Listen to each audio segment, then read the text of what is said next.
Kawaru or whatever his name is, Mm-hmm. the white-haired Shinji lover.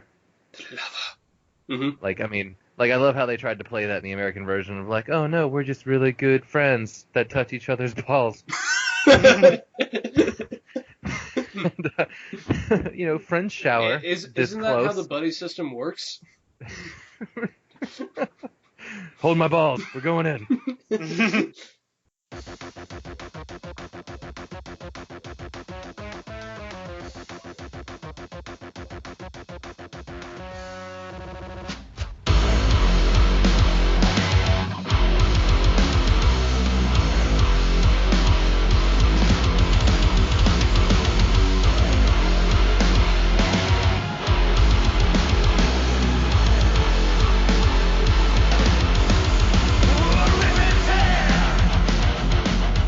So, yeah, let's do it. Hey, Matt. Hey, Jay. Hey, Ben. Hey, Hey. How you doing? good. My name's Jay. Wait, my name's Jay. My God, what happened to Matt? Boy, I don't even know how I did this, but I fucked up roll call.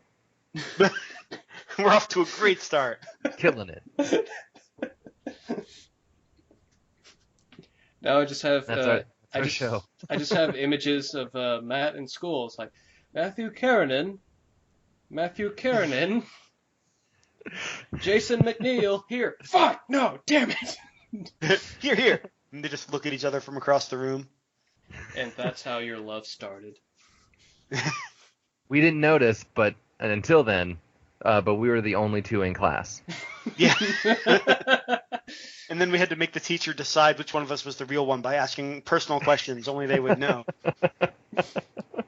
It's the first day of school. You We don't know shall the teacher's identify name. me Exactly. if you can answer my riddles 3.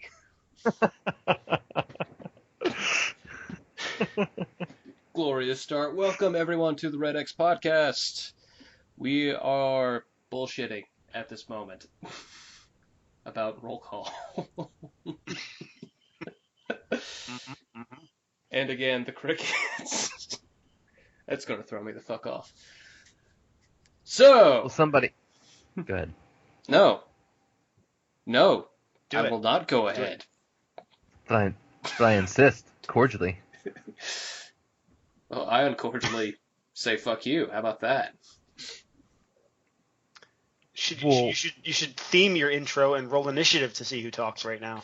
Oh, I see what you did there.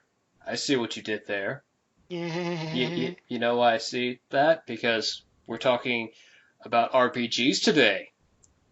This is the Red X Beginner's Guide to RPGs. Round of applause. That was a very, very crappy segue. Before your listeners get rambunctious, you should clarify RPG means role-playing game and not rocket-propelled grenade in this case. Or both. Shit. Hold on, let me get the right doc up then.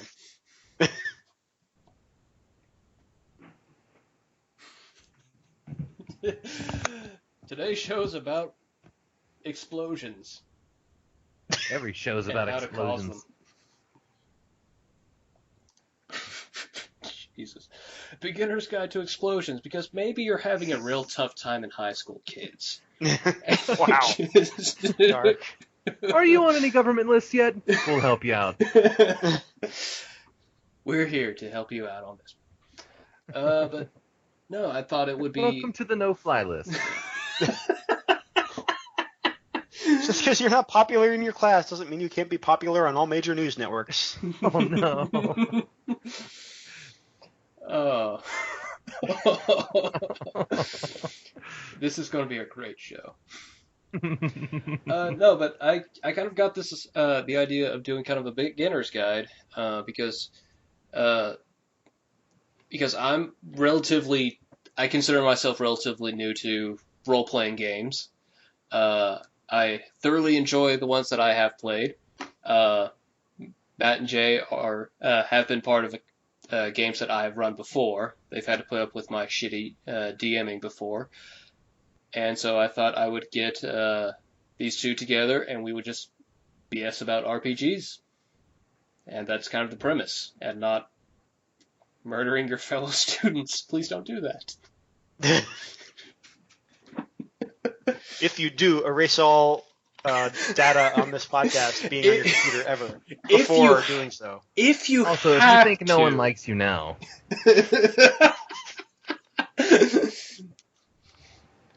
yeah. So the opposite of Nike. Don't fucking do it. Just don't. Just don't. Just don't. Just stop. I mean, if you think those Columbine kids were unpopular beforehand, I mean... We should really do a new intro. We have to edit all of this out. Hello, Matt and Jay. Okay, fuck it.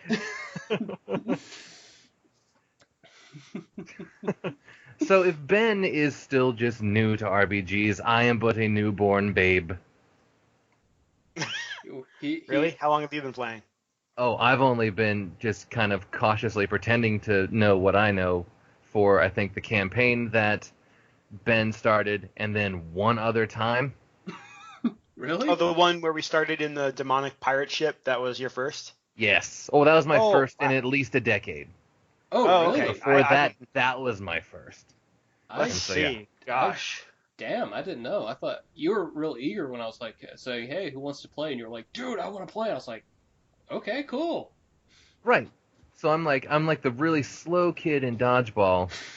That yes, my heart is in it until it really starts thumping, and I shouldn't be playing anymore.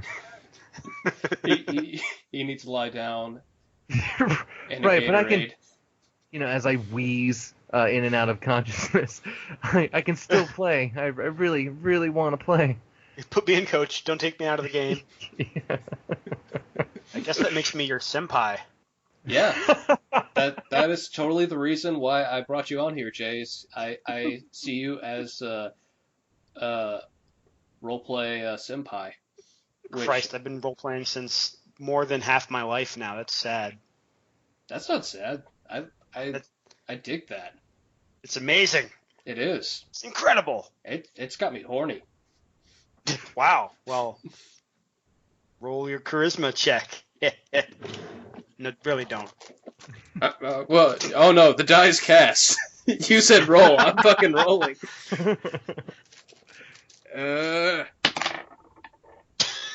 Wait, you said the die is cast, but I just heard you. You son of a gun. He did the time warp again, and we're only just hearing it. Yeah, I have my baggie of die like right by my desk. So. I did go fetch my D20. I should have brought my dice, but too late now. There's no hope. It's like 10 yards away. It's impossible. It's impossible. There's no stopping this train. This runaway, totally not a murder train at all. Please don't murder anybody. Nope. That's what these role playing games are for. You can get all your frustrations out on helpless goblins. Exactly. And their children. So, Jay, you said you've been playing like half your life. Like, do you remember like what age you started? Is 14, 15? Mm-hmm. Maybe sooner. It might have been 13-ish. And I'm 34 now, so like 20 years. Damn. Oh, yeah. I don't know why I said damn there. Because I'm an old asshole. You're like, damn, he old. Well, I remember Blow the dust off him. I feel your pain. Well, I'm not 34. I'm up there though. You're well on your way. Yeah. I turned 30 earlier this year, and it's just one of those moments like, I turned 30. What have I accomplished in life? Oh. What was I planning to be when by the time I reached 30? Oh. That's one of my favorite lines from one of my favorite movies is Confession of a Dangerous Mind, where George Clooney says to Chuck Barris, it's like, you're Jesus Christ was dead and alive again by 33. You better get cracking. Hmm.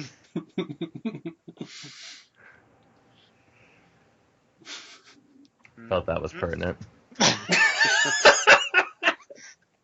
Where are those I'll crates? roll to see myself out. Yeah. Gracefully. What was your first game, Jay? So I don't remember So I remember with whom I played my first game and where I played it. I don't remember anything about the game itself. Mm-hmm. We had, like when you're a senior in high school, you get like not a senior.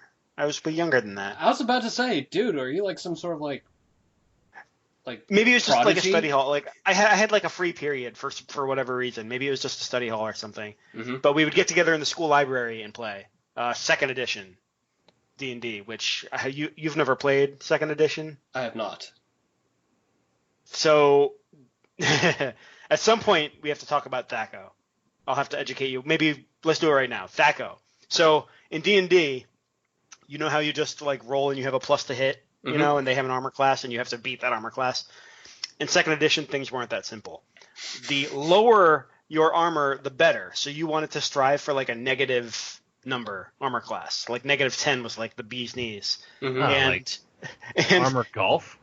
yeah, basically. And Okay. in order to calculate whether or not you could hit someone's armor class, you had to do literally like an equation, like Common Core, and it was called THACO, 2 hit armor class 0. Oh my god. So you would have to figure out your THACO is 13, but I have a +2, so blah, blah, blah, blah. And you would do this whole crazy thing to see if you could hit it or not. You would subtract their armor class from your THACO. I don't even remember how it works anymore, but it's way better now.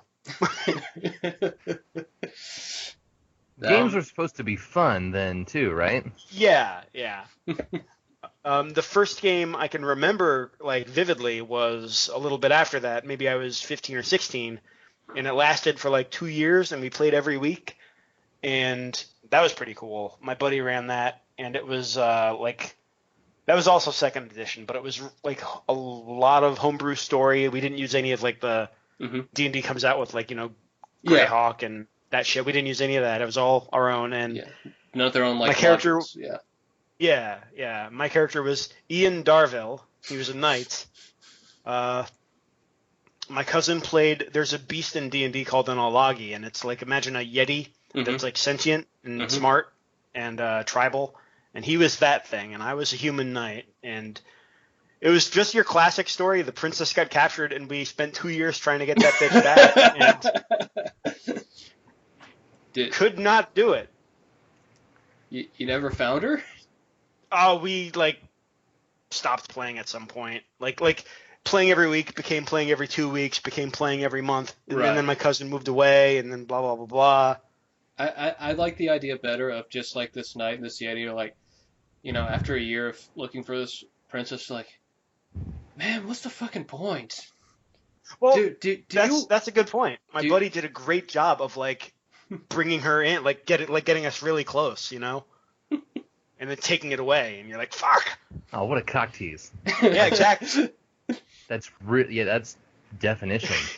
But important It's like, to man, note, my character did in fact hit that, and we did a sequel campaign years later in a ruined world where I was like a half vampire because she got bit by a vampire at some point. It was badass. Carry on. I like the idea of like the knight's just like, what's the fucking point? And then like his phone buzzes and he checks it and he's like, oh, she sent nudes. Okay. I guess Quest is on. I would give up, but that ass. My first role playing game, actually Jay was the first one to get Jay and our buddy Eric Linderoo. You guys were the ones that got me into D&D proper. We just had one game, but I enjoyed the hell out of it. Eric was an evil DM. Yeah, I remember he was pretty. Yeah. He was pretty vicious. I did have some stumblings with that game just because he said it in D&D proper, and I didn't know D&D proper. I went in with high fantasy setting. I'm a monk. I kung fu things. Okay, I got this. And so like during some interactions I said stuff that are like, dude, that's like heresy. Oh, fuck it, I said it anyways. But then he would send like the very first thing he did was sick ghouls on us. We hadn't even got to the town that we were supposed to be in for the actual fucking adventure. We're just like, all right, so you got your character sheets? Yeah. Okay, ghouls. What? You're being attacked. What? It's like, all right, he hit you and you're paralyzed. And Jay had to like haul my ass out of the battle. Oh God, yeah, yeah. He was throwing like, paralysis and shit at us. Like, Yeah. first thing. Like that. I say the campaign because we only did the one. Ended with us battling ogres, and we kicked some ass on that one. But I just remember, like, I mean, Eric was really into it too, which made it fun, even though he was trying to murder the shit out of us. But my first ever role-playing game, I don't even know what it was called, but it wasn't dice related. It relied on playing cards of some kind. I want to say it was Wizards of the Coast related D&D kind of thing. I'm not 100% sure. My buddy, like I think I was in 4th or 5th grade at the time, Joel Reese, he invited me over to his brother's place. Like, yeah, we're going to play, I think he used the term Dungeons and Dragons. He didn't use role-playing. But it wasn't exactly. A lot of people do that. They'll run like a homebrew system that they've made themselves or something, and they'll just call it D&D. You're right. I mean, it's like, hey, you want a Coke when you don't have Coke, for generic brand soda. But I was like, I was interested in it, but I was kind of a tiny violin. I was kind of, a lonely kid. I didn't have anybody in my neighborhood or anything that I played with often or anything like that. But the prospect of role-playing games interested me. So I went over there, and we're playing with his older brother. Like, we're maybe trying to hit puberty at this point, and these guys can drive. Just really trying to squeeze out that first Desperately trying to hit puberty. I mean, he's just like, come on! And with his older brother and his buddies, and they're setting out the system, and the character creation was, well, you get dealt your cards, and then you lay out your cards to decide, like, your race, your class, and, like, your primary weapon, something like that. I may be getting this wrong, and if Joel listens to this, he'll probably give me a tongue lashing. A stern talking to. Yeah. Because he's that kind of guy. I haven't talked to Joel in, like, probably over 10 years. But he's going to show up out of the blue just to yell at you, be like, you fucked up the name of the game? He's like, you son of a bitch, that's not how the system works. This is how it works. And then you lay down the card and it doesn't decide your class, that just decides if you're a mage, tree, or... I want to now hunt this guy down and make him listen just so he can hear your impression of him.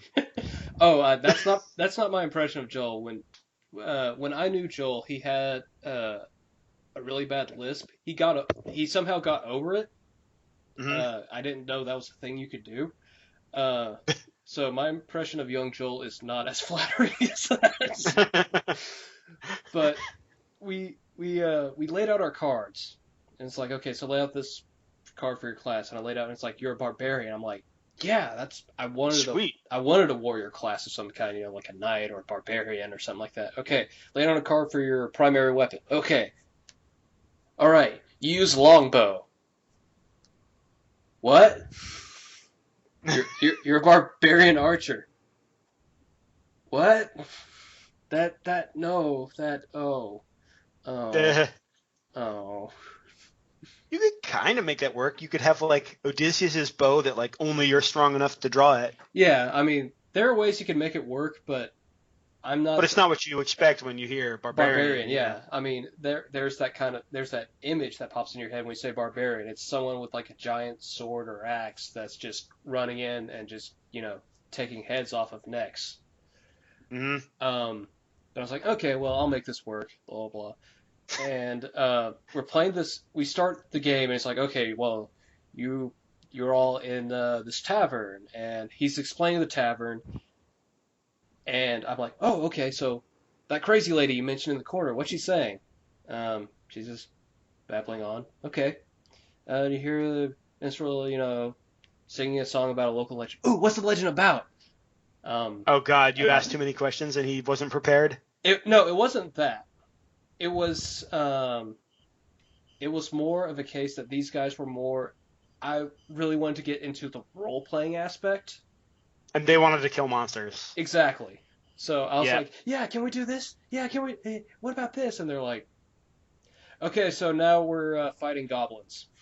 I'm like, Yeah, that's a great thing to touch on later when we're talking about like the types of players you run into and the types of DMs you run into. oh yeah, definitely. I mean, it was just one of those, and that kind of put that whole game just kind of put like kind of a sour taste in my mouth for the whole like role playing thing. I was like, this really wasn't what I was expecting. Mm-hmm. Like this wasn't fun. This was just kind of embarrassing, and I kind of made an ass out of myself in front of these cool older teenagers, quote unquote. Cool, though now by cool older teenagers they were actually just nerds playing D&D. Well, yeah, but they were but they were older than me, so of course they had to be cooler, right? They It's had true. some semblance of facial hair and shit. As the eldest here, I can say you only get cooler with age. Yeah. Cool is like wine; it gets better with age. Yeah. That was my very first experience. So when you and Eric were kind of like, "Hey, yeah, let's play D&D," there was a part of me You kind were of like, going, oh God, not again. yeah, I mean, I was like, this is going to happen again, and it kind I'm of gonna lose my new friends. it kind I'm of gonna screw up their role-playing game. and it kind of did, but Eric was good enough or patient enough at least, which is kind of funny to say about Eric. Right? With me, when I because again, he said it in like the D&D standard world, and anytime I set up a role playing game, it's like it's a fantasy world. Fuck D&D. Demons and devils don't usually get along. Well, they do here. Why not? But so when I goofed up a monk should actually know that. I'm like, you know what? Fuck it. No, he doesn't. I do what I want. I was a D student at Monk's University. Matt. That's why I'm wandering the land questing now instead of taking my final exam.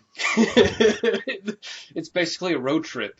Me and my paladin buddy are on a road trip so that we can lose our virginity. And was I a paladin? You were a paladin. Badass. I remember that game probably far more vividly than I should. I also remember we were playing it at Sci-Fi City, which was probably the best part of Orlando. And I remember just a couple of guys walking up, hey, you guys playing D&D? Yeah. Just 2 players? Yeah. That's lame. I like small groups because you can get heavier into the story. Oh, yeah. I like that aspect, too. But I just remember that happening. I was like, are we lame? Is it because of me? I'm sorry, I'm getting the nerds mad at us.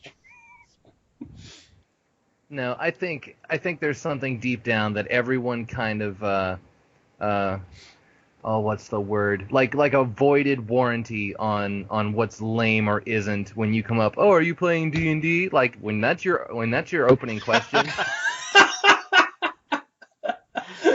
Like, yeah, you've basically shown your hand early. You're right. You played that one too quick. You're not a judge of anything. Oh, you're supposed to open with, "What are you doing?" Yeah. Then wait for it. Right. So then you can fall back, "Ha, nerds," without being a complete hypocrite. Yeah. Are you guys playing 5th edition or 4th edition? Get out, nerd. There's like ogre behind him. Nerds! Nerds! Nerds! Like, shut up, you're named after a D&D monster. Nerds! Matt, do you remember what your first game was? No, I just remember that it was Dungeons and Dragons. Yeah. Any further details from that? No, because my DM was pissed at me immediately because I was like, "Oh, well, can I do this?" And rather than say no, he would have me roll for it. And it would be like, well, I guess it'll just be an artifact or something. But whatever, go ahead, roll for it, loser. You're not gonna get it. 18. Fuck. Like whatever parameters he had set. Like, so I had all this really cool stuff and no idea how to use it. And I kept asking, like, I was that guy that was like, once I got into it, like, I needed to know everything so that I knew how to exploit it. Or how to use it as best as possible. And so that was a little taxing for him. And but I even like drew my characters up, like pictures of them and stuff, and the guy that followed me around, like he was an NPC, like not quite an NPC, but like he wasn't the main character, but he was someone else I controlled, I guess. Right, like a companion of some kind. Yeah, something like that. And so yeah, he eventually got pretty frustrated with us, and then we didn't play anymore. But that was just a small group of like 3, and that was still fun. Mm-hmm. And like where it started, but like, but I guess I've wanted to learn how to play right, and especially after our exciting conversation last time about X from accounting or X whatever.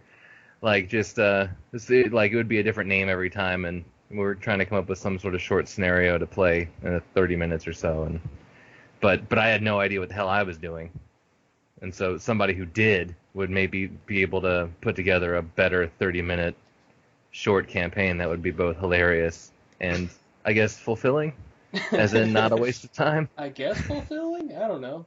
Right. Yeah, I think that's like one of the biggest barriers into getting into role-playing games in general, like like your standard pen and paper.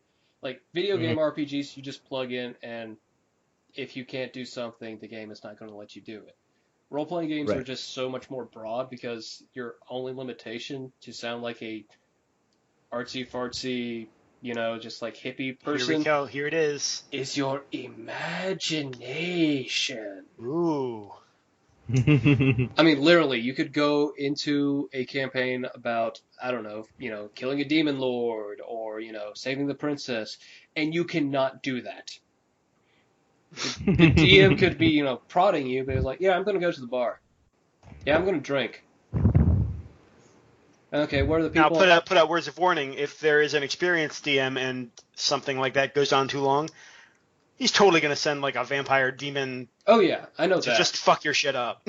Oh, yeah, I know that. And that's also kind of, the beauty of role-playing games is that, if you are the DM and, that stuff is happening, you can just kind of, Alakazam, a kaiju, or whatever to get everybody the fuck moving. It's a pretty interesting dance between players and a DM because both of them have the same goal, but there's also that little adversity between them. Like, the DM's not out to kill you. He's out to advance the story. And to do that, you need to go where he wants you to go. But, it's this kind of back and forth. I think a good DM is trying to, advance the tale, advance the game. They're not trying to kill you. I have played with DMs before that are just like, I'm going to murder this motherfucker. Yeah. It's like, dude, why are you doing this? You don't get anything if you win. I mean, technically, we don't get anything if we win. We just play more because our people are alive. Exactly, yeah. Yeah, the thing about, like comparing it to, like, a video game, a video role-playing game and a, pen and paper is, again, that freedom. So if the DM has, in mind this, like, this epic monologue that the villain will give, oh, brave heroes, you have come far too late, for the seas will run red with blood and blah, blah, blah. While he's doing that, a player can go, excuse me, can I sneak? Okay, I'm going to sneak. Roll. Okay, I'm right behind him. I assassinate him. Okay, he's dead. Or even without sneaking, the guy could start his speech and a player could just be like, I take the shot. Do I get a bonus because I started attacking? And players will try and milk those bonuses out of you. Oh, yeah. I mean, I'm the... when I played, I was like, yeah, add whatever bonuses you want. I know there's some that are kind of more like, hey, now, let's check the book. 10 minutes later. Okay, what you can do is... And they push their glasses up, and then they're like, excuse me, it says on page 284, you can only have a bonus to attack if you roll your initiative. but on 287 it also but yeah, that was like the big thing for me when I was DMing you guys was like I had this idea of a narrative that I wanted to tell, and I had to figure out ways of like okay, if I'm going to do this, I got to figure out a way for them to know that this is a time for them to chill, sit and watch, or get them in a situation where they can sit and watch events play out or what have you, kind of thing. Mm-hmm. Anyways, that's getting more into kind of like the DM talks and that kind of stuff. But before we get into that, yeah, this is not a cheap hobby to have, like at all. Depending on how legal and lucky you are. As a law-abiding citizen, I have to say, I mean, to get started, you need dice. You need your D20s, your D6s, whatever the hell the game is, calling for. Somebody needs a book. Somebody needs to know the damn rules of the game if you're going to play it. That brought up an interesting scenario in my head. It's just like got like a football team coming on the football field, but they never knew American football beforehand. So they just see like the pigskin, they just pick it up and like, do we eat it? What? Yes. What? Is this a picnic ground? It looks lovely. Yeah, you bring up a good point though. That what you need to get started entirely depends on what game you're playing. Yeah. But most games have like a starter kit that include pre-made characters, that includes all the dice, that includes maps and adventures. It's true. And usually those run you like $30, maybe 40. And the great thing is, all you and your friends who want to play can pitch in. Mm-hmm. So it's really just like $5 each, $10 each. That's not a bad plan. I wonder why I haven't thought of it. Oh, I don't have friends. Single tear down cheek. Which is another great thing to bring up if you're looking to get into it. Most card stores, like Magic the Gathering shops or things, will have Pathfinder and Wizards of the Coast D&D both run like an organization where like I think it's on Wednesdays or something. You go to those card shops and you get a character and you could play there for free. I think you might have to like pay like the store a little fee, but it's fairly cheap to get into it with an experienced group that way. Well, I know Pathfinder. There's the Pathfinder Society. There's basically like a certain rule set that you have to follow to get a character set up, and then you print off a card, and then you can take that to whatever Pathfinder Society game. Here in Athens, Georgia, they do. I think there's like a couple of like monthly games that run. There's one that runs at a local bar down here. Sweet. That I was like, yeah, I want to do that. And then I rolled up a gunslinger. And then as I found out when helping Matt create his gunslinger for the campaign, gunslingers aren't fun unless you use one specific rule that makes being a gunslinger, affordable. Like there's like, all right, one bullet costs like 10 gold. I'm like, but I'm a gunslinger. I need more than like 5 shots. You should have been a rich gunslinger. Yeah, it was just ridiculous. Wizards of the I keep saying Wizards of the Coast. It's just the company that does D&D, right? Maybe. Yeah. I could be fucking that up. I'm so drunk. No, Wizards of the Coast does D&D. Okay. They do have their own society stuff. I don't know what they do in Athens. I'm not as associated. I believe it's called D&D Encounters is what they run. I think that's it, yeah. It's kind of the same setup. They have their own little set rules of, like character creation, that kind of stuff. And it's basically, you find a game, and you can go whenever. And it's real. It's an interesting way to meet like-minded people. Yeah. I really like that. The one Pathfinder Society game that I did attend, there was this guy, I don't remember his name, but he was a really cool guy. He played a bard, and I was a barbarian. Oh my god, a barbarian. Well, that's it for tonight, folks. Thanks for listening in. Good night. No, but like our first encounter, like I got into it with like a saber-toothed tiger or some shit like that. It was something kind of ridiculous, but I basically managed to get it on my own. Every encounter after that, when he would like use his bard songs, he's like, "I sing the tale of when the barbarian slew the tiger with his mighty sword." Nice. I mean, he was just a really cool dude. Not just because he was putting me over, but it is a really cool way of, meeting people of like-mindedness. Now, there was this kind of intimidation for me when I tried that, in the fact that I was still relatively new to Pathfinder. So I was like, oh god. It was, again, the same fear as entering the game with you and Eric. Like, oh god. It's like, I think I never used Rage because I kept forgetting the rules for Rage, which is a barbarian skill, which boosts your strength and speed. But I was like, oh god, it gives me plus something? So what are you going to do? I'm going to hit it because I panicked. Which is a great point for beginners. The one thing you can do to ensure you have a great time in your first game is whatever you plan on playing as, a fighter, a mage, whatever, study the shit out of it so you know what you can do. Nothing slows the game down more and makes you feel more awkward than it's your turn and you're like, and then you feel pressure because everyone's staring at you and you don't know what you're doing. Like, because apparently you came. Yeah. Sorry. Well, the kobold's attacking me. What?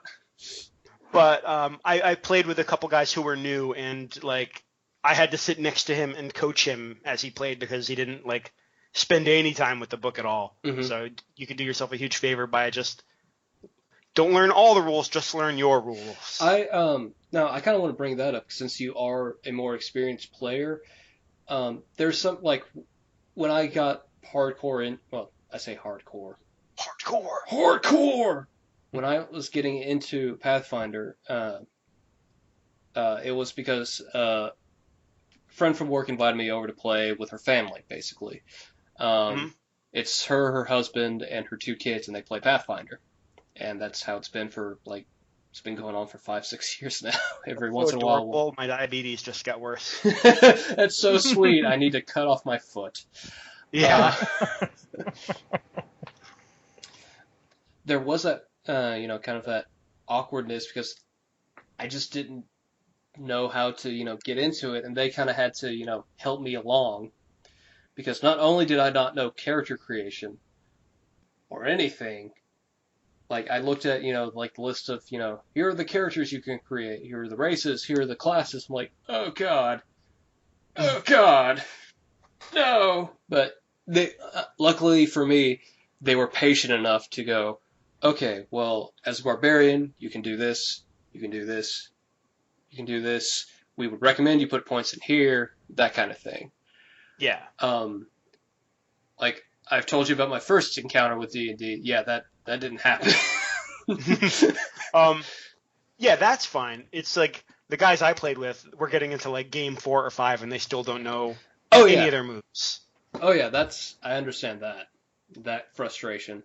I do like another hurdle for getting into it is just taking the time to kind of learn the rules and finding people patient enough to actually deal with you, learn the rules.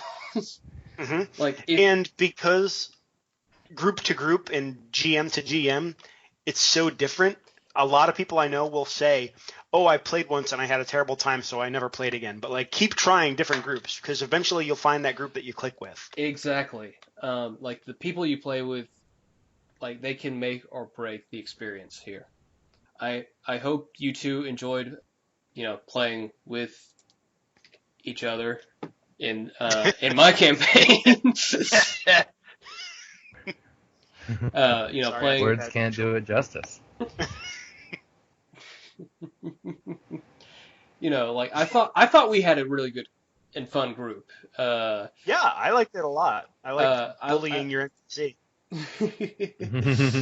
Yeah, I liked how you knocked out that one jackass NPC that I made, who was made to be punchable, and you actually did the punching. I don't know. I've been trying to play disruptive, not disruptive in a bad way, but like chaotic characters lately. Because as long as you're not an idiot about it, you can get a lot of interesting like story arcs and twists that you otherwise wouldn't get. See, that's why I usually play like some kind of good character. All the campaigns I've played thus far have been, save this, do this, rescue this, retrieve this to save so and so. So I usually play a good character, so for the sake of I have some, I have the morality to kind of go, yeah, okay, I will save the day. But I usually play like chaotic or neutral so that I can, play the loose cannon if need be. Mm-hmm. So, I'll play, I always looked at the alignments like, lawful good is Superman, neutral good is Batman, and chaotic good is the Punisher. And sometimes I'll just go straight Punisher, and it's like, oh, we need him alive. No, we don't. Stab, stab, stab, stab, stab. Getting into role-playing games, like, the game is one component, the people are the other half of that component. And if you get, the right combination, it's peanut butter and jelly. And it just gets together, it just melds perfectly, and it just feels so right. And then you're like, yes, I want to play more role-playing games. I want more campaigns. I want to make this kind of character now. Whereas if you have like a mix, like if you have the wrong people but the right game, that could feel funny. Like, yeah, the people I'm playing with are kind of assholes, but I like the system, but nobody else wants to play with this fucking system. Shit. Yeah, it's like if you have one of the two, it's tolerable and fun, but if you get both, it's like... Yeah. I was mentioning this before. I played a Warhammer 40k game called Dark Heresy, or maybe that was the campaign. I don't know if that was the name of the game or the campaign, as I mentioned before. I just want to make sure we got that down pat. But Dark Heresy is the game. Look at Jay doing research and shit. We have an internet. What? When do we get one of those? Matt, why didn't you tell me about this internet? Yeah, Matt. I'm on it. I'm going to just search what this internet is he's talking about. Matt drives off to the library to research the internet. God. It's like it's a research montage. You see him driving, like pulling all these books, going through microfilm. Like Queen is playing. Yes. He comes back. I have no fucking clue what the internet is. Where'd you hear about it? All my sources point to no.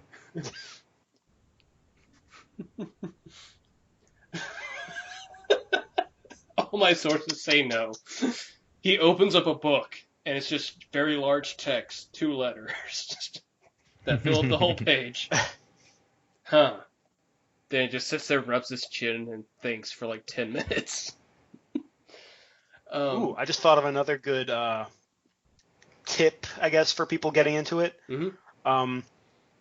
Speaking of the internet, like, you can YouTube, like, a lot of people will host, like, videos of them playing their games. I know Will Wheaton did it's not D&D, it's Fantasy Age, but he did a series called The Ashes of Volcana, and in it, it's him and a couple, like, voice talent and stuff, and they actually play a game for, like, I don't know, maybe 6 episodes or so. Each episode is, like, a full game of an hour to 2 hours. And it's great to see people, like, play the game. It gives you a feel for it. Yeah, there's a couple of shows like that. There's one a lot like that. It's straight up D&D, but it's a bunch of like voice actors who do it. I forget the name of it now.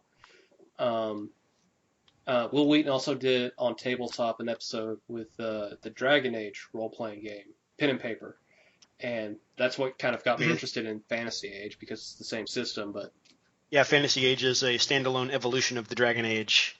It evolved. It was a Pikachu, but this is its Raichu form. You're so right. I mean, yeah, you have to familiarize yourself with the game. Going back to my Dark Heresy story, which I totally forgot about until just now. Like, I didn't know that much about the Warhammer universe, Warhammer 40k. I played a couple of Warhammer 40k video games, but those were just Space Marines and Orcs, and this was dealing with like so much more that the 40K universe does, which I thought it was just Space Marines and Orcs, and then demons come in every once in a while to get chainsawed in the face. Yeah. That's it. Yeah. Like, I have a segue from that. Go for it. It's great. Like understand the rules is what I was getting at earlier for your character, but it's great to go into a new setting and not know shit about it and make a character who doesn't know shit about it. And that way you can learn like really organically through playing. Like my example is I played a game of Vampire the Masquerade, and the guy running it was like, don't read your clan books. Don't read your clan books. Everyone, of course, read their clan books to get like, the best skills they were researching their classes and shit. Of course. I didn't look at shit. I just made the nerdiest character. I made a human because we all got bit at the beginning of the game. So I made a human. He was nerdy, but that was one of the most enjoyable games I've ever played. And it was because I was learning about vampire culture and shit as my character was. It was really cool. Straight fish out of water it. I like that. Yeah. Like the first time they were like told to go kill someone, they were like, yay! And I was like, I throw up. Because you're a human and suddenly you're in this mass murdering cult. Did you roll to vomit or roll to hold back the vomit? Because no, I said I wanted to vomit and then I rolled to hold it back. Like me, I'm like, I think my character would throw up, but obviously he doesn't want to. So come on, constitutions. Funny story. I ended up becoming the biggest badass in that group and got other players in my party killed because that's how vampires roll. You make it sound like you were the star of your own anime. Just like basically the nerdy otaku who becomes the most powerful out of all the characters. To keep this side segue going, the clan I picked, and I didn't know this when I made it, but they had an ability where they could essentially channel ancient vampires into them. So I ended up having this split personality, and every time I used this ability to get stronger for a short amount of time, from that point on, I would play my guy just a little bit more sadistic, a little bit more evil, and over the course of 6 months, I became a son of a bitch. Nice. I like that. I think finding a RPG with the right setting helps ease you into it. I think that was one thing that really blocked me on Dark Heresy was I knew of Warhammer, I just didn't know all of it. I think that's one reason why I think Pathfinder and D&D are the top dogs. It's kind of an easier entry in the fact that you say, well, if you're explaining, D&D or Pathfinder, it's oh, it's a fantasy game.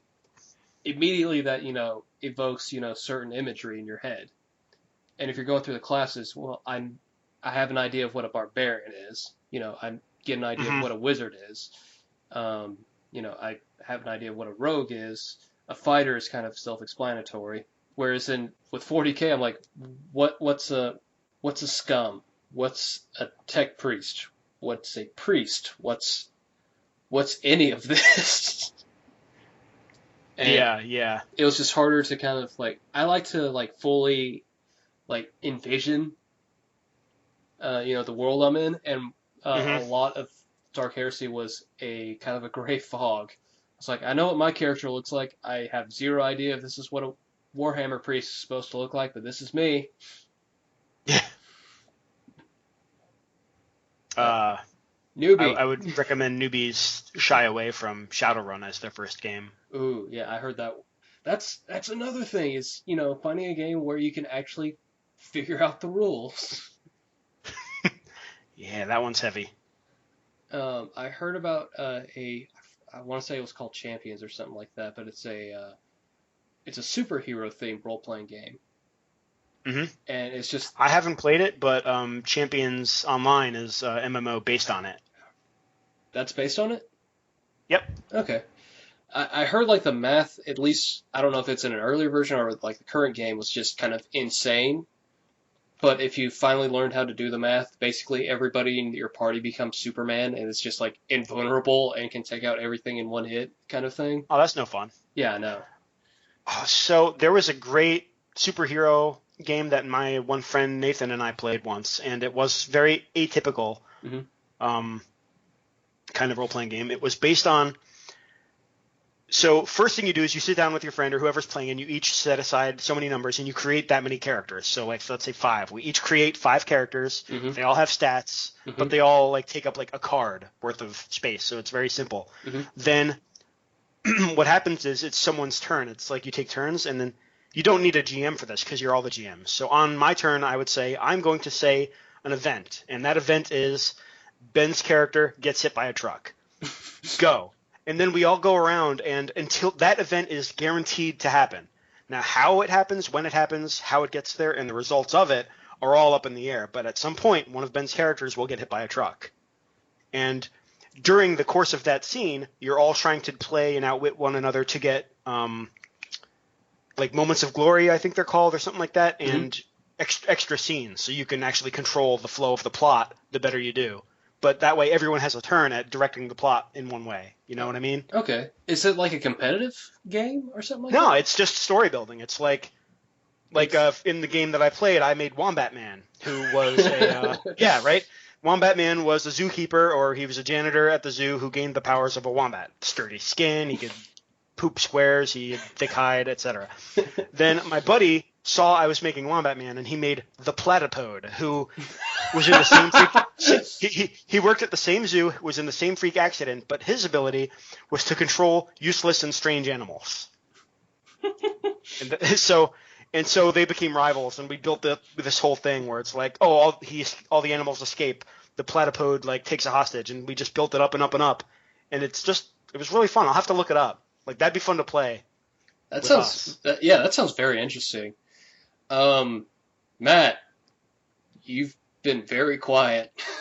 I've been listening. I've been soaking it all in. Are you soaking? Interject, damn you! Fine mineral oil. So, Well, no, you guys are talking about experiences, and I'd shared all mine. Basically, here's a good. Basically, Matt is how I would be if we were talking about sex. Well, we're sitting here talking about what newbies should think about going into it. How about from the newbie's perspective? What do you wish you knew? What do you want to know? Etc. Oh my god, I need to bring Jay in more often. Like, I guess immediately it goes to like, all right, how to make a character, and like, do you determine what you want to do after you've rolled a bunch of shit, or do you like go in? I want to make a bard toaster. My If God, that's a sounds thing badass. you can do, right? Doesn't that sound awesome? Yeah. I shall now recite the tale of the dark toast. It was as lyrical as it was delicious. and just so many toast puns for like God help them if I ever got the last kill on somebody. That's a great point you brought up though, because like character creation, like Ben said earlier, character creation in a new game for the first time could be the most intimidating part. But that's something that the GM is gonna hold your hand with no matter what game it is. Like GMs always control the flow of character creation. They should. Yeah, they should. They are supposed to. Yeah, I mean, like, I've been lucky in my good experiences. Like, you and Eric, I was like, I remember, like, dude, I honestly don't know what to make. And you guys were going over, like, so you want to do, like, melee or magic? I was like, yeah, melee would be pretty cool, and blah, blah, blah. And Yeah. And I went with the monk because you just sold it up to a point. It's like, yeah, you can, like, do, like, multiple strikes, and you could basically be Kenshiro. And I'm like, sold. I am the Fist of the North Star. You are already dead. To the ghoul who crippled me. That's a great way to go about character creation, is having him say, well, do you want to punch, cast spells, or like, narrow it down that way. It's like Elder Scrolls games where you choose the quiz option to choose your character generation. Okay. From back in the day. Yeah, I was about to say that's definitely not Skyrim. For the past 2 games, that's been, I think, Oblivion was the last one that was even an idea, right? Yep. God, showing my age. I remember playing Daggerfall. I saw a bit of a recent gameplay video of Daggerfall. I was like, that has not aged well at all. But it still has a bigger world than all the other games combined. True. But they didn't have to put in, like, Skyrim detail and shit. They have a reason why. Anyways. Oh, I know. Sounds like I'm shitting on Daggerfall. I didn't mean to shit on Daggerfall. That's all right. I'm gonna cry later. As you should. Matt and I were going over his character. Like, he was trying to, come up with an idea for his character. He needed like that. He needed that jumping off point of like, okay, here's what I envision: strong, badass female who is very daring and da da da. And I think that's where I was like, well, here's the gunslinger. Their whole and like immediately, you could be a gunslinger? It's like, I can have guns? Yeah, you can start off with the blunderbuss. What? And that's all he did in the campaign. Blunderbuss, yep. Blunderbuss, blunderbuss. I think I killed the ship, honestly. I think I hit everything but everything I was trying to. And that's this might be a tip more for GMs than players, but one of the pitfalls I feel in a lot of systems is that when you start at level 1, all you do is the same shit over and over and over. And so it sometimes behooves you to start everyone at like level 5, so they have a couple options. We started at level 3, remember that? Yeah. Which is why I kind of wanted to do it, because level 1, I mean, it's a good way, to kind of like, if you're, like dipping your toe in, trying to figure out the rules and that kind of thing, but I like if you're a mage, at that point, there's no difference between you and a fighter except you're way weaker. Exactly. Basically, yeah. That's why I was like, okay, let's do level 3 so you guys have, some stuff you could work with. Like, you got a, decent amount of spells, and Matt could just shotgun the fuck out of everything. And he did. Except the enemy. I missed all the time. Like, that was kind of disheartening. Like, oh, I got this.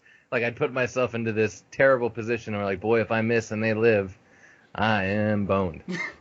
Well, it was like, I remember the rules for the blunderbuss was you could fire a pellet or you could fire a cone.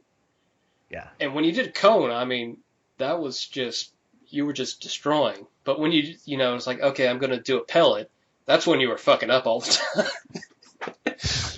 God damn it. It's like, why am I drawing precision? Oh, because my friend is in combat with that thing that I'm trying to shoot.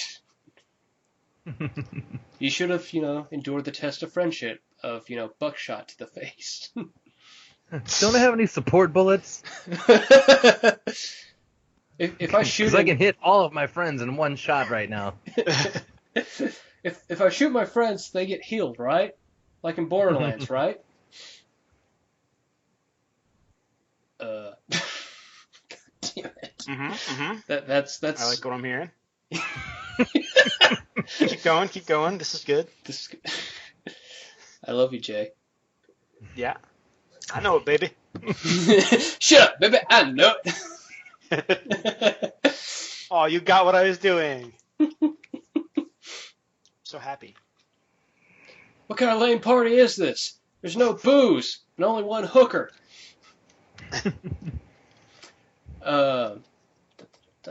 What is everyone else supposed to do?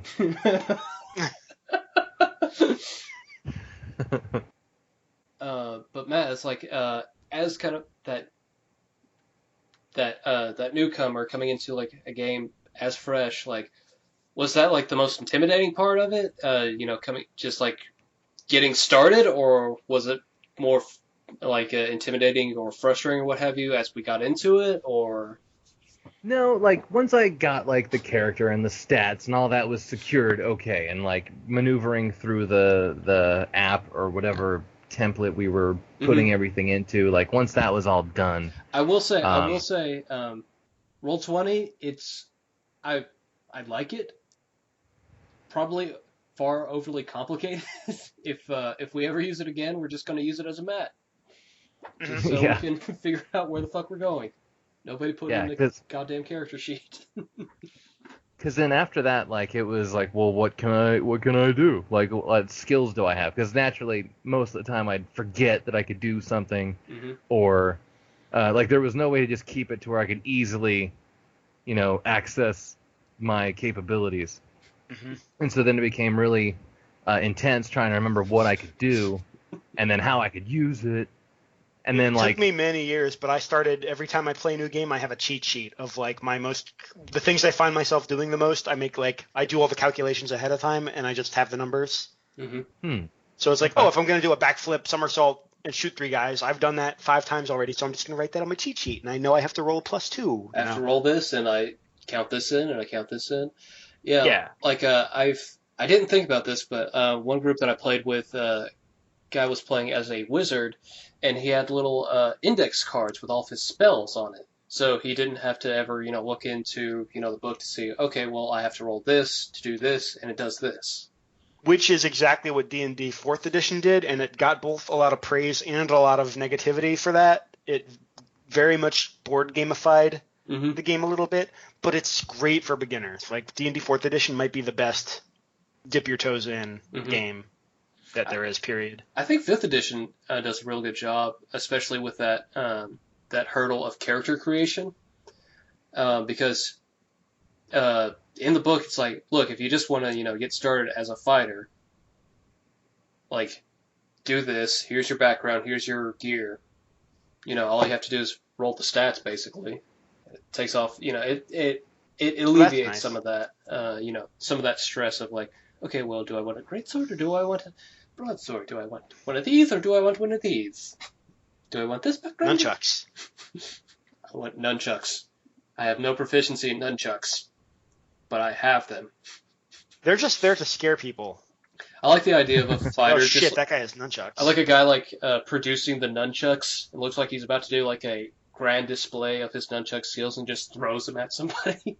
It's like, oh, ow, fuck my nose. He takes. That's an awkward request. I hear that's big in China. I'm pretty open-minded, but Well, I mean, you asked politely, and I did just kind of break it with my nunchucks, so. Womp womp. I think that is one of the, another thing when getting into games is like that. Those speed bumps you hit every once in a while playing a game, even with expert players, there are those pauses every once in a while. Like, okay, well, get the book. Let's see what the fuck is going on. I was reading the rule book for a game called BESM, Big Eye Small Mouth. It would say it's an anime themed D20 game, which I kind of want to play. It doesn't have like any rules, like world setup or anything like that. It's like, hey, if you want to play a mecha themed game, here's mecha stats, and here's how you play as a mecha. Oh wow, I just did a quick search for it and I found the entire PDF book. Yeah, I mean, Nice. I'm pretty sure you can legally download it. I can be a magical girl or a gun bunny. Oh my god. You could be a Sentai warrior. You can be a fucking Power Ranger in this game. Pet monster trainer. There's a line in the book, I forget where exactly it is, but it just kind of resonated with me. It's like, less time you take doing math or looking up rules means you're having fun. So it's just basically like the rule set is basically like, just keep going, just fucking go. Yeah, I always prefer to just make a call on the spot and then go and then look it up later and then you know. Yeah, I mean, a lot of like some of the stuff I was doing as a DM, mostly with my other group, was that the boss fight at the end of the boat that you guys played. I think one of the characters was trying to do something with him with the giant disease demon. They were trying to do like a charm or something like that, something or like maybe like a mind read, something along those lines. And I didn't know the rules for that. I knew they had to roll and do like a wisdom, intelligence, whatever check went into that. And I know there are rules. It's like, okay, well, based on this, boss's stats. I didn't have that info. I just had, I didn't have his like full character sheet on there. I just had like, okay, here are his hit points. Here's what it takes to hit him. Here are his attacks, and here are his movement speed. Jotted down. So I just kind of made a call. It's like, okay, well, this is a boss character. You should have high mental resistance. You'll need to roll. And I just came up with a number in my head that they would have to meet. And they rolled, and they didn't meet it. But, stuff like that is kind of common, in a game. Every once in a while, you are going to come up with some... believe even with some of the most experienced, you're going to come up with some moment of like, huh, I don't know. Let's figure this out. You know, and you'll have to, reference the book or reference whatever, or, let me check the sheet. And what a lot of GMs will do is basically like elect one of the players who happens to know the rules as good as or better than themselves, and they'll basically just be like, you can be the rules marshal, and like when that shit starts smelling, then you'll see that one player already leafing through the book while the GM keeps it going. I like that idea. Yeah. That way, by the time it becomes a question that starts to halt the game, that guy might already have an answer. Yeah, I'm a fan of shotgunning. That's basically what I did through most of the campaign. Like I had a scenario where someone took a pretty big fall, and I didn't know like the rules for fall damage. So I was like, okay, well I'll take like a D10, and for every 10 feet is an extra D10, and I'll just roll that, and we'll figure out the damage that way. Well, I think the rules say, fuck it, we're going. We're keeping this train moving, motherfucker. So you lose 3,000 HP. You fell directly to hell, is what you did. Wow. Some rule. I think bringing up the rule marshal is kind of a good segue into the archetypes of players and GMs. Wouldn't you agree? Oh, yeah. This is my favorite part. So Jay, you have more experience in this field, so I'd like to see like the archetypes that you have seen. Okay. Okay. Well. And then there was silence. Yeah. Well, I'm trying to think of the word for this guy. Like maybe.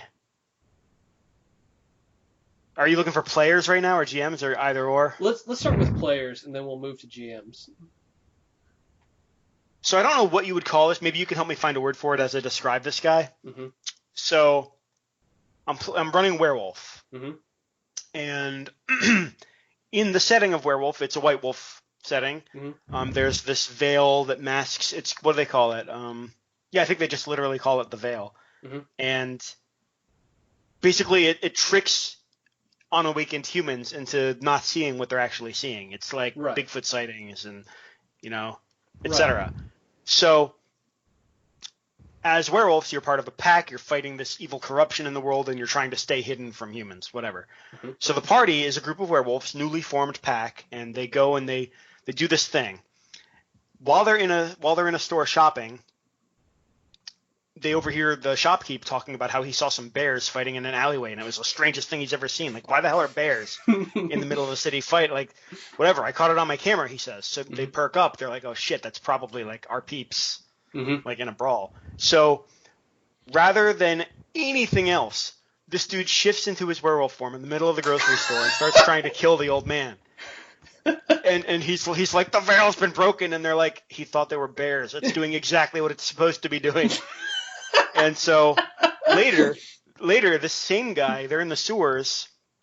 They run into an NPC who's a were-rat, and they want him to help them. So he's in the middle of telling them the sad story about how, this corporation or whatever that you're after, like, killed my wife. Her corpse is up ahead.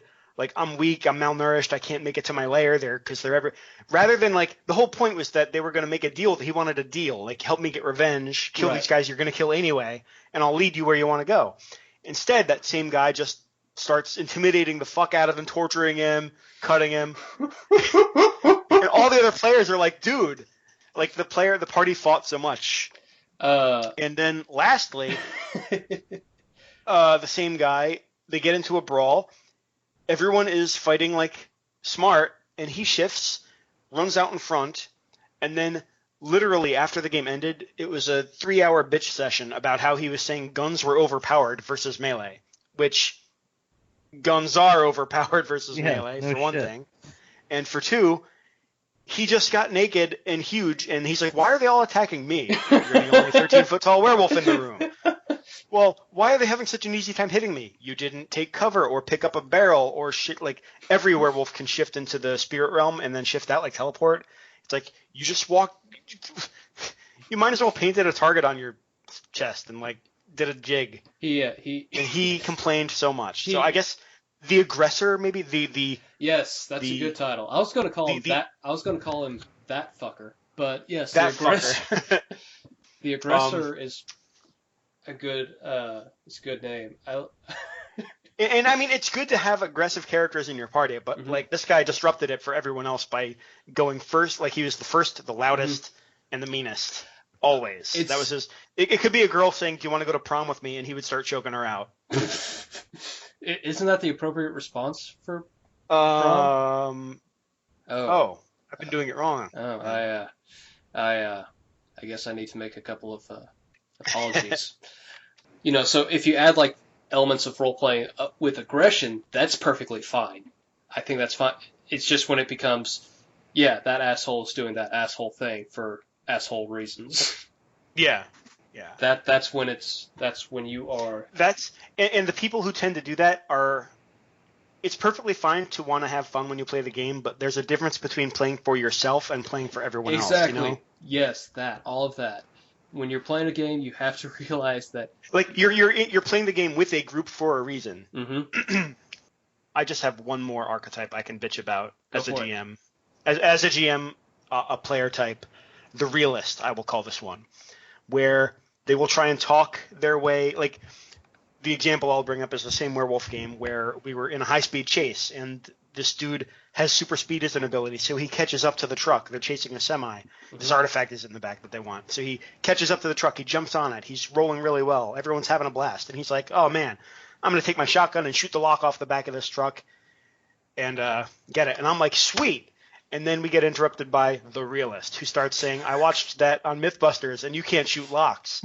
And he starts bringing real life logic into the game, and into the game where you're all playing as werewolves. Yeah, so I had to explain it to him where it's like when you're playing a game, like especially when I'm running, it's Die Hard rules. If it would be sweet in an action movie, you can do it. Those are the two that I could complain about. The first one that comes to mind is the Rule Nazi.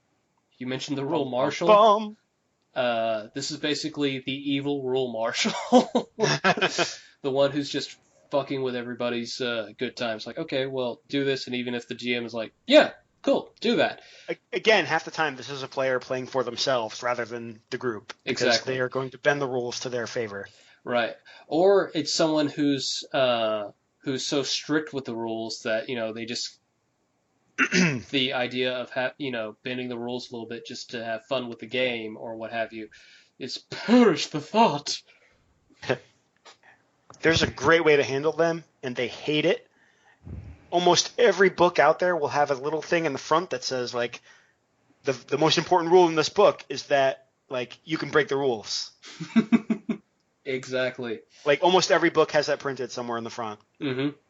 And you just point at that, and then they get really mad. And it's great because it's true. Because, fuck, I don't have time. I work. I make a living for myself, I don't have time to read 300 pages of rules. I got money to make. I got bills to pay. I got the gist. Let's just go from there. Mr. or Mrs. Spreadsheet, the guy who has to make the optimum character. Now, is she Spreadsheet? Is she Mrs. Spreadsheet by association, or because she too spreads the sheet? No, she. There is, in my mind, there is not a specific Mrs. Spreadsheet. I put in Mr. / Mrs. Spreadsheet on my talking points here because that is the archetype I've come across to genderify it. But I just happen to know a Mr. Spreadsheet.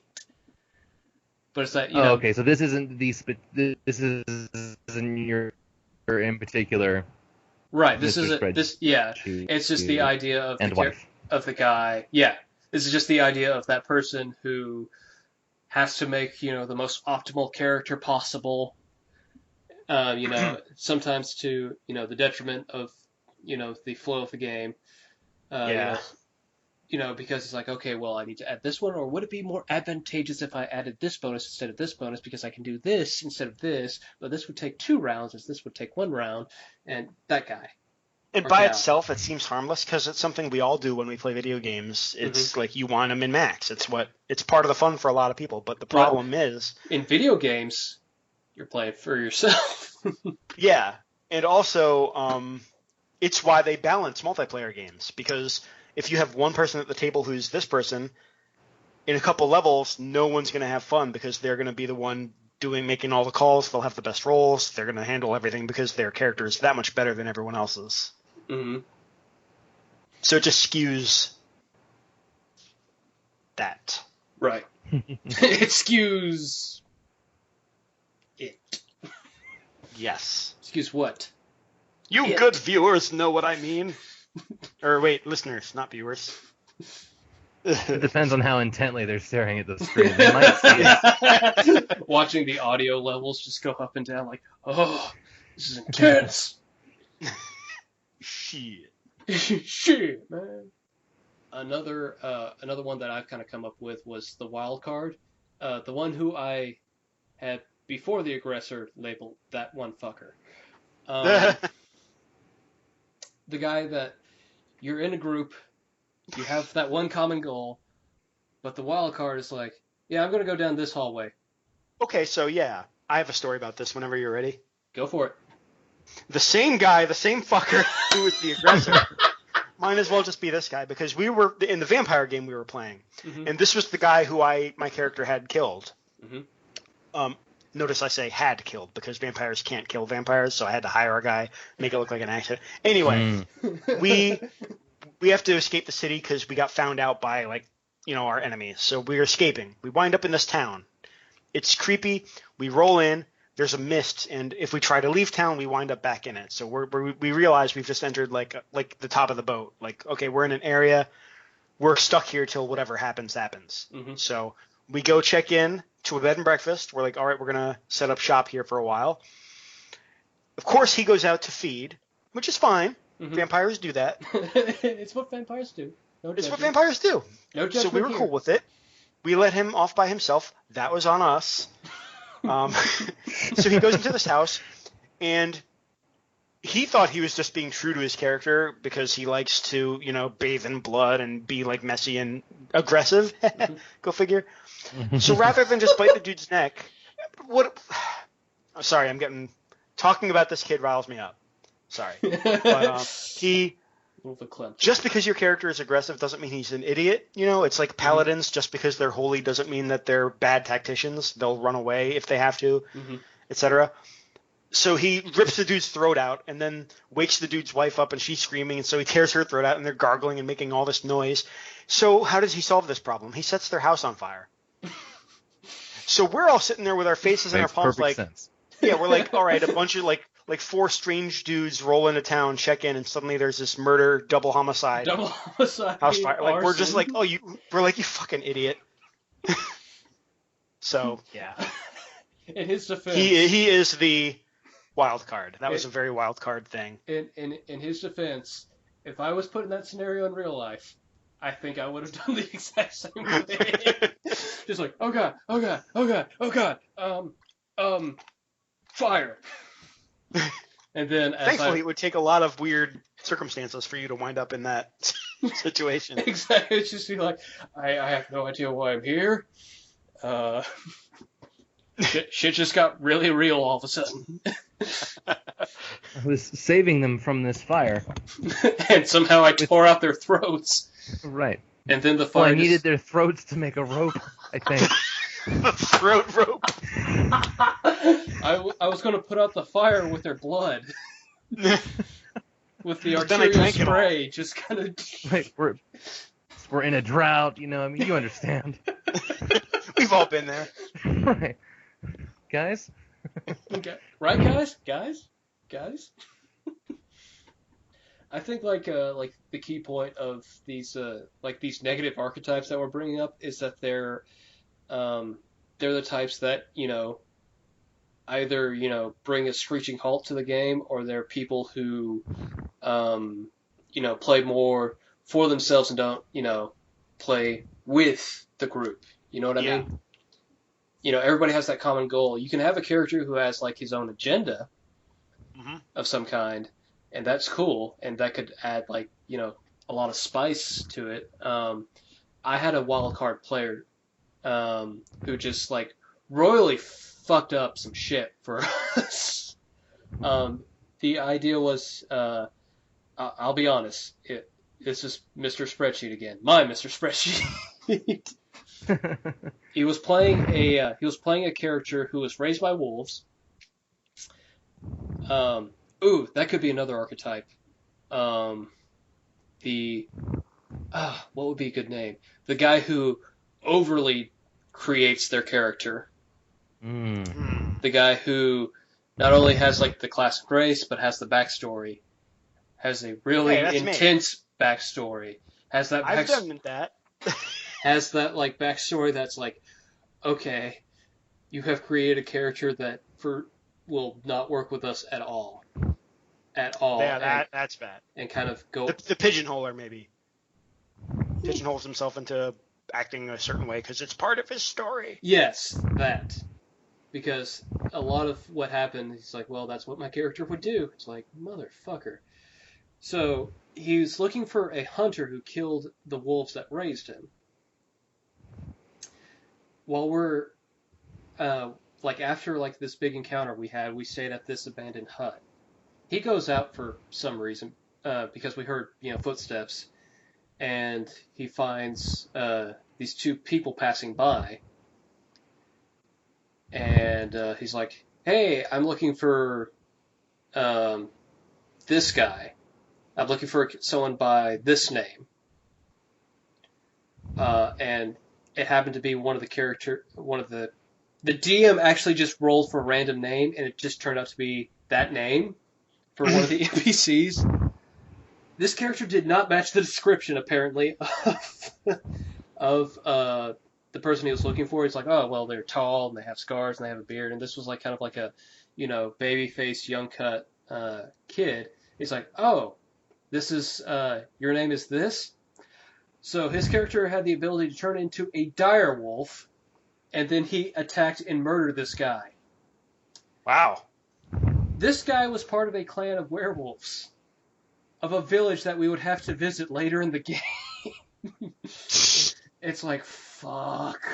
Not only did you kill the completely wrong guy, but you pissed off an entire pack of werewolves, which are probably, would have been kinship with you. Yep, that's the idea. Otherwise. And the thing is, he was doing, because it was in character. When the other characters heard about it, my character was just kind of tired of his bullshit at this point. It's like, the fuck is wrong with you, Ted? Yeah, it was literally like, oh, what's going on? Oh, it's the gnome? Fuck it, I don't care. I'll take care of the horses. You guys deal with that. So I'm gonna go drink. Yeah. So they go out and they see this dire wolf attacking this person who they see, transform into a werewolf. No, he didn't even transform. We found out after the fact that he was actually a werewolf. So they see this dire wolf attacking a guy. So they go and they're like, well, we see that. We're going to hoot and holler and that kind of thing because they're kind of doing the player knowledge, character knowledge thing. Well, if we saw that, we probably would actually attack, but we know it's him because we just heard him say he did all this. So we're going, hey, blah, blah, blah, and they approach him. And so the direwolf starts attacking them because he sees them as, getting in the way of his revenge. And it's like, well, it's part of my character. It's like, motherfucker! Yeah. Which is funny because the characters that he was attacking were being played by his two children, which I'm like, okay, this is saying something about your family relationship here. Daddy, please one stop. time I might have been a dick. I might have been a bit of a dick, but one time I was running a game and that kind of happened where two players kept clashing because their backstories would refuse to let them get along, and I just was like, all right, this game's over. And then I made everyone roll new characters. I mean, in the same regard, I guess I was kind of doing the same thing too, in the point of I was just tired of dealing with, that one particular character's stuff. kind of gameplay wise and like, role playing wise, like my character is just like, fuck, why are you trying to cause all this trouble? Like he's, stirred up, nobles and royalty before because, he's a wolf child. He's like, why are you wearing that? You smell funny. What makes you so important? That kind of thing. And my character is very much an urban, smart, assassin. He's like, dude, chill the fuck out. So there was some clash there, and I think that game is actually stopped. And again, if he's listening to this, he knows who he is, and I apologize. I don't mean to shit on you, bro. I really don't. This is what happens when you enter the world of D&D, is you'll spend hours talking about that one character, that like me and the werewolf guy. Mm-hmm. Yeah, it's just like I still will hang out with him, and I would happily play games with him again, but he's just always the one. Well, like the wild card that I was kind of describing, the guy that goes off, that's his son. So like most of the stuff, and he's wild card and rule Nazi. Nice. Because dangerous combination. Yeah, we'll encounter something, and we're not supposed to know what it is, but he's like, let me see the book, and he just starts flipping through the bestiary to find what it was. Oh, okay. It's like, motherfucker, give me that. He did that with roll to see the book. Yeah, he did that with the boss fight on the boat. Oh, this is a Luco Day. Why the fuck are you putting a Luco Day against us? I'm like, you're a little shit. And I'm not ashamed to say that if he listens to this, you're a little shit, and you know who you are. But I love you. Aw. Matt, with, I mean, I guess your experience is kind of limited, but, kind of. Cute. Again, you would be me if this was about sex, so it's all good. You guys be like, yeah, this, and that. I'm like, can I log off and watch some hentai, please? Please? I think you just set that up so that you could ask that question. Pretty much, yes. Well, request denied. Damn it! Playing with Jay and Charlie, like, did you see them falling into like any kind of role or anything like that? Maybe like the archetypes that we set up, or maybe something else you kind of noticed in their kind of play style? You won't hurt my feelings. No, I don't think so at all. I think everyone was like, because we were all supporting each other and stuff. If anything, I was the one in danger of wildcarding. But I wouldn't do anything so extreme as to put the entire group in danger. Right. Like, I would voice a bunch of wild ideas, but I wouldn't act on them until I kind of felt the audience a little. you kind of, like... I drift between chaotic, neutral, and good. Yeah, I feel like there are acceptable wildcard moments. Like if the GM thinks his puzzle is obvious and it's not, and you've been scratching your heads for a while, let's smash the glass orb and see what happens. Like the thing on that pedestal. Let's just go break the artifact. It's, like sometimes you agree as a party to do the wild card together. Mm-hmm. Yeah. Yeah, I mean, if it's something to benefit the whole, I see that. I don't see that as a bad thing. But I'd say, yeah, no one fell into any of at least into the trope that it was not tolerable or something. Like not when we were playing that campaign. Mm-hmm. We were acceptable. Yeah. I really liked Charlie's method of play. He was relatively quiet, but then like every once in a while he would just kind of do something and do a little character bit, and it was just like, oh, Charlie. Like you guys basically saved like some crew members, and there was one female crew member, and Charlie was playing an orc warrior of some kind. I forget what exactly. But you guys are like explaining, like trying to talk out strategy, and in the chat, Charlie types in, orc pats a tavern girl on the head gently or something like that. It was just, just one of those, like, just kind of like a slide, just kind of like, ugh, okay, that's. I love Charlie so much. Charlie. Oh God, no. Charlie, we need to go to Candy Mountain. Basically, I want to get you three together for another game of some kind. That campaign's Sure. long dead because we haven't touched it in a year, so I wouldn't even know where to pick up. But sometime we need to do it again. All right, we talked about the players. Jay, what about game master archetypes?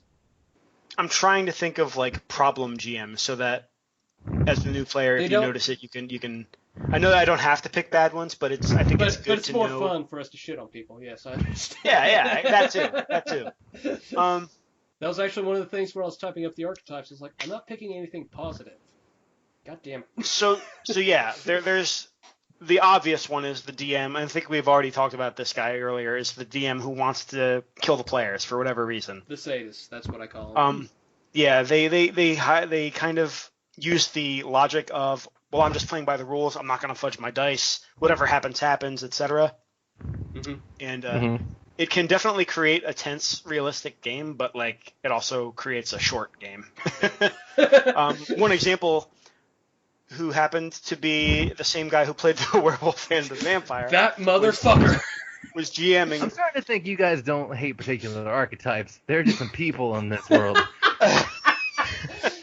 There's some people we on all our played shit. this guy. You have found the perfect platform. There's some guy people was on our the shit GM list more often that than when we not. finally do snap and do that thing at the beginning of the recording that we were prefacing people not to do, that they are. But so in this particular game, I got a fairly obvious hint dropped that I needed to go to the Fighters Guild or whatever it was and basically get information. Mm-hmm. So I go there and they say, oh, the only way you're going to get information is if you duel like our head knight. Mm-hmm. I'm like, all right, great, cool, sounds fine. I mean, that's a Fighters Guild. I kind of expected this. What I didn't expect was that my opponent was a fully equipped cavalier Jesus. who's already mounted in a football field away from me. Wait. Why is that a fair fight in a duel? So it was like, all right, roll for initiative. He's 120 yards away. What do? I advance 30 feet. All right, his turn. He does a full charge. He gets 66 plus whatever bonus Cavaliers get with his lance. Blah blah blah. Oh, I got one shot. So my character is like the first game, and my character is dead. That's not a duel. That's a joust. That's a very one-sided joust. Yeah. You brought a couple Nikes to a joust fight. I just like the idea of like the character just standing like there. There's this knight with a big lance just charging at him. It's like, seriously, what the fuck am I supposed to block? All I did, like, I spent my action on my turn to be like Wile E. Coyote and look at the camera and hold up a sign that says "ouch."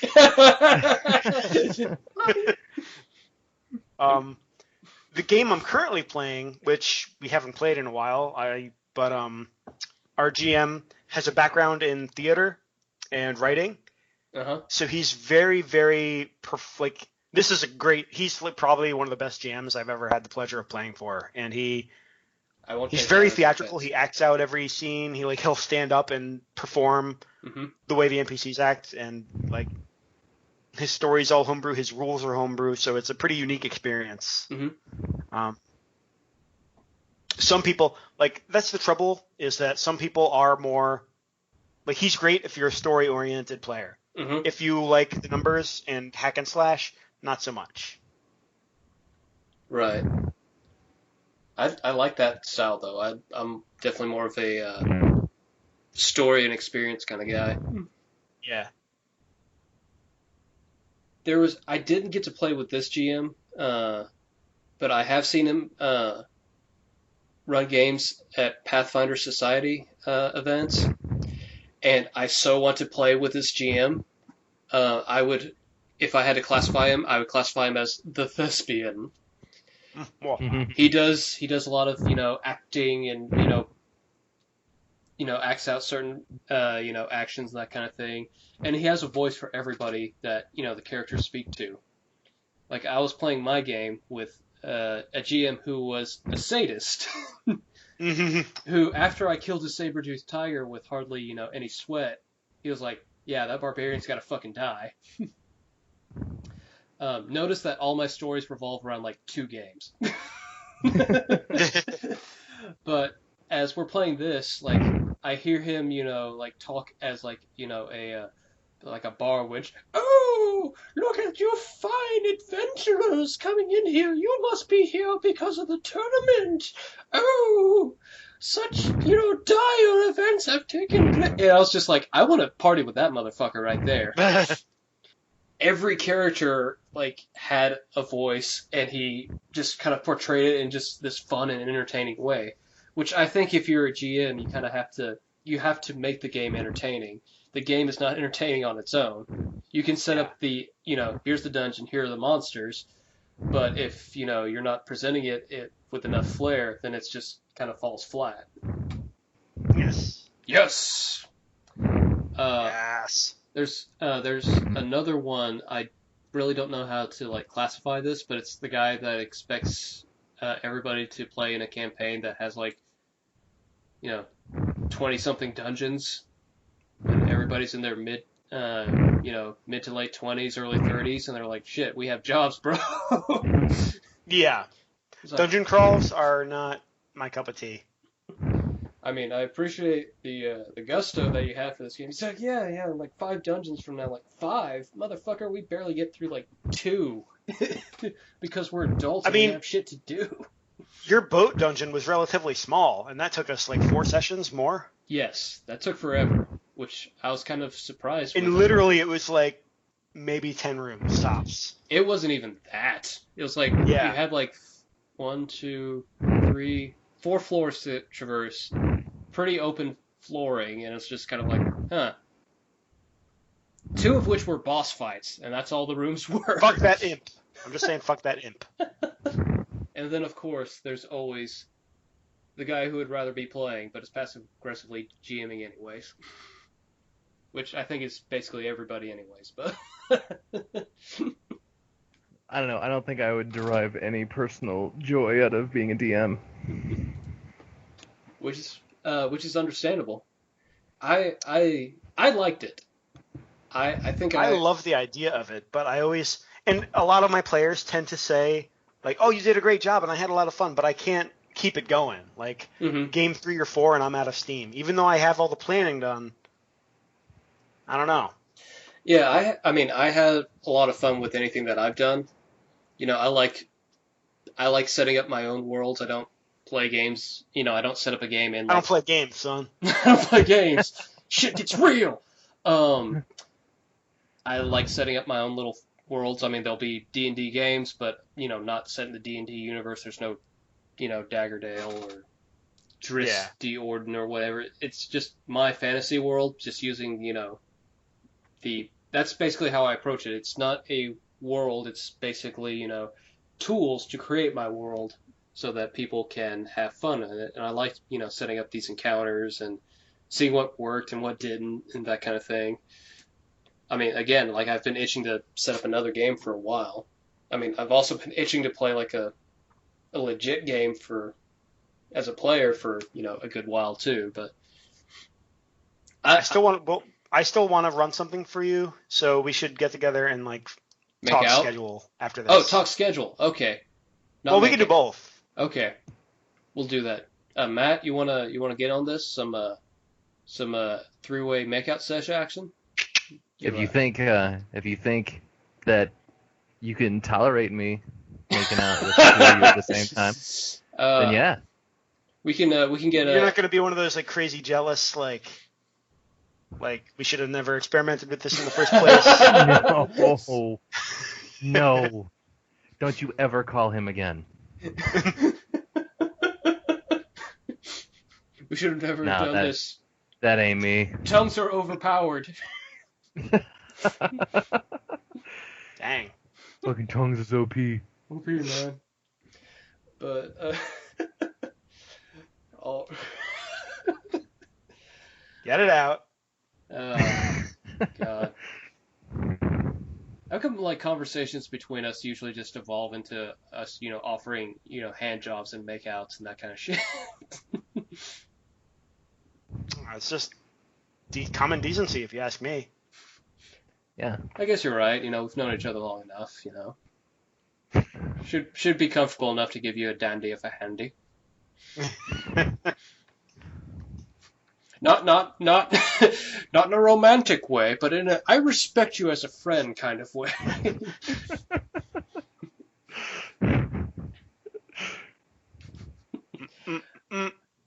All right, so I guess that will kind of wrap up our discussion, our beginner's guide. Turn more into a, I don't know if this is more of a guide. It's more like, hey, FYI, if you're going to start it into RPGs, here's some handy hints. It's not so much a to-do as to what to expect. But give us some parting words of wisdom, Jay. Go, if you haven't yet, there's a 10-year-old video on YouTube. So search AMV-Dead Alewives-Dungeons and Dragons. Mm-hmm. Look for the old video game character and watch that. Okay. Everyone needs to do that. If you ever thought about picking up a polyhedral dice, you need to watch it. I will take your word for that. It's the one where it's like, Cheetos, who has a Mountain Dew? You never listen to that one? I haven't heard it's like, that. If there's girls in there, I want to do them. It's 3 minutes of solid quotes. Just watch it. Gotcha. I attack the darkness.